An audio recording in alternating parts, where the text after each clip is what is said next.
When I was 11 years old, I was sentenced to manual labor.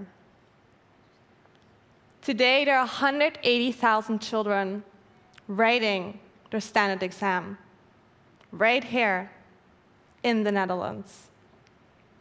The exam will consist of 200 questions, A, B, C, or D. The results will determine if a child will be placed on a track that will lead them to university, or if they'll be prepared for manual labor. 17 years ago, I was one of these children. And upon seeing my results, I was told that, frankly, unfortunately, I didn't win the lottery.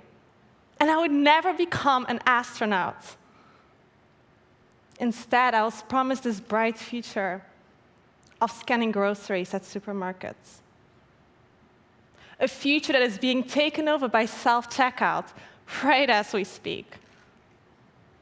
A future that I would never consciously choose.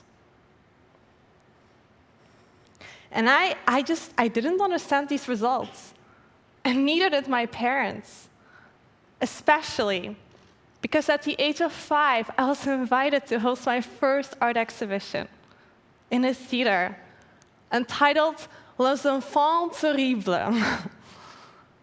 And honestly, trust me, I wish I was as confident today as I was back then, where I proudly welcomed my guests wearing my national costume, I recited poetry, and I shared part of my world with them through my art.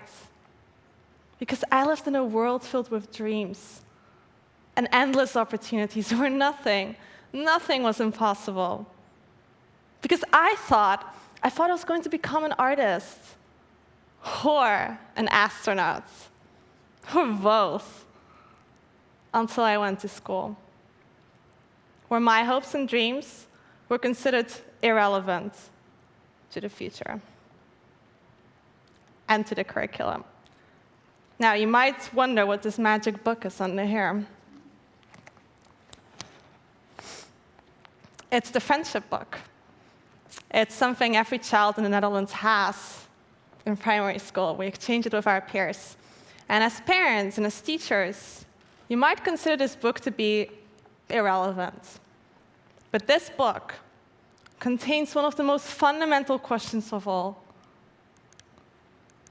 What is your dream for the future? This is often the first and the last time that we're ever asked this question. But let me ask you, what's going to happen when we stop believing in our own children? And more importantly, what's going to happen when our own children stop believing in themselves?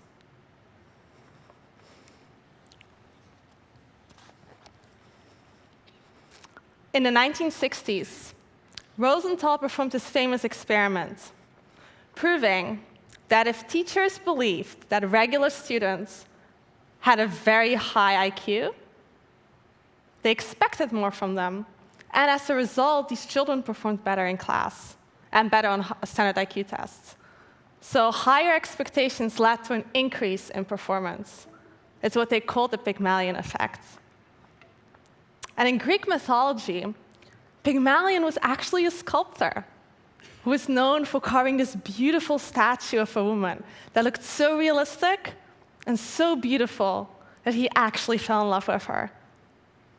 In an act of divine intervention, the sculpture then came to life. And of course, they lived happily ever after.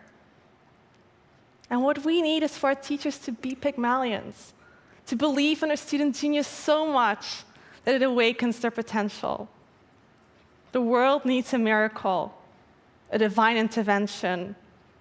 The world needs us to unleash that immense amount of human potential and help our children turn their dreams into realities. And today, I want to share my journey with you of becoming Pygmalion myself.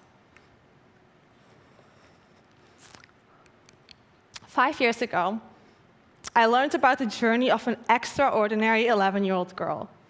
Her name was Terai Trent.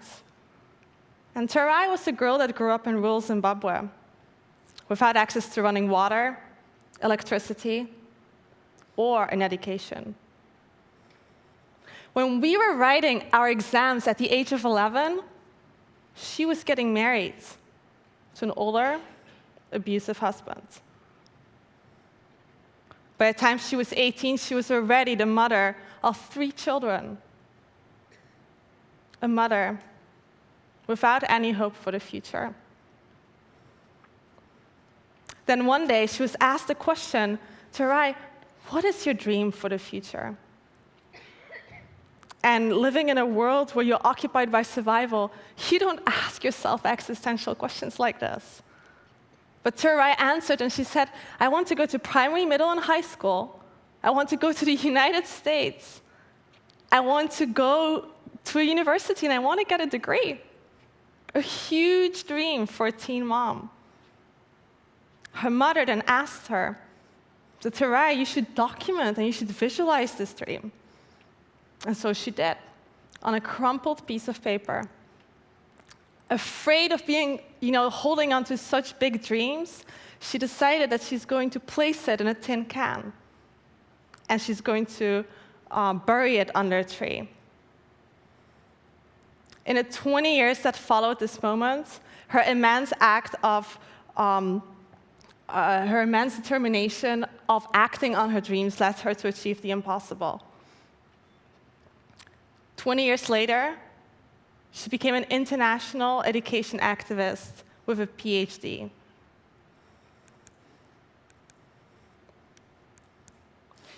It is what you desire to become that will change what you see.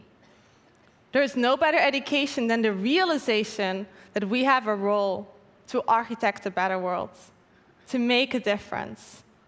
If you only believe that you are the architects for a better world, it is achievable. Inspired by Tarai's story and fueled by this immense amount of responsibility to give hope to the most vulnerable children, led me to co-found Our Future World. Initially, I just wanted to create a project in a classroom to give children the opportunity to visualize and share their dreams for the future in a class. But soon we had teachers from all kinds of schools, and eventually, with over 50 education ambassadors scattered across 6 continents, we asked children all over the world to visualize their dreams for the future, to identify their role in which they want to take part to turn that dream into reality, and in sharing that with their peers. And today I just want to share a few highlights with you. This girl is from Zambia. She's very lucky because she has been given access to education. She was taught sign language. Her dream is that one day she's going to become a teacher where she can empower other young women like herself, deaf women, with equal access to education. Here's a boy from Kenya. His dream is to become a pilot. Well, maybe he's going to be the first pilot in his village. This boy, his dream is to build and design houses for the homeless communities. He wants to empower children with access to housing, homeless children like himself. Then on the 20th of May, I received a message from a 16-year-old boy from Nepal. He wanted to bring this project to his country. And as you all know, on the 25th of April last year, a huge earthquake struck Nepal, killing over 8,000 and injuring well over 21,000 people. He didn't just want to bring this to his country. He wanted to bring this to a children's refugee camp. And these children, they lost everything. Their parents, their homes, and hope. And Ashish was very persistent, and he said, Karolina, in light of such a tragedy, the last thing these children can lose is hope for a better and brighter tomorrow. In fact, hope is all that they had left, and we needed to cultivate it. And here's what we found in Nepal. And these children, they were very difficult to access due to additional security measures that were taking place in response to children trafficking taking place on a daily basis. Here you can see Ashish bonding with the children, And you would be surprised, but these children, they had huge dreams waiting to be unleashed. Some shared that they wanted to become engineers because they would like to build houses that would be immune to earthquakes in the future. Others shared that they wanted to become doctors so that they could help their friends and families in need.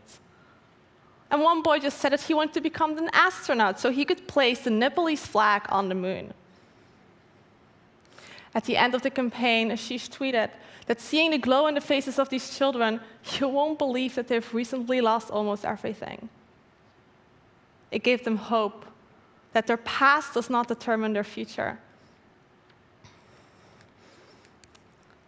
We need teachers that are able to help us identify opportunities when we ourselves are sometimes incapable of seeing them.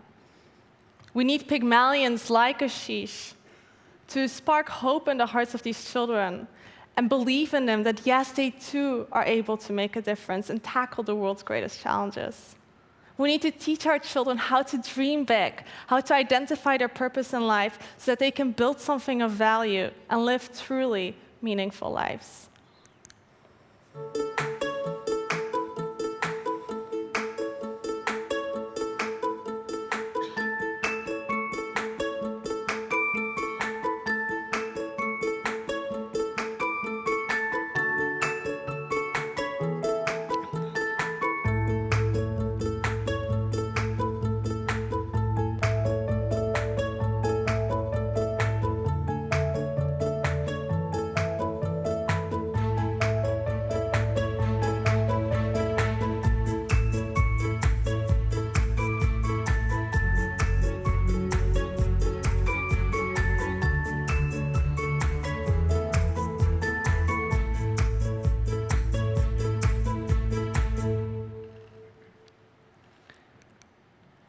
Every big achievement starts with a dream.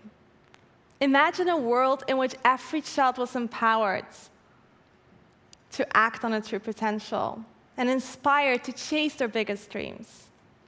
Let's help our children find their inner genius, and let's make this world a better place. Thank you.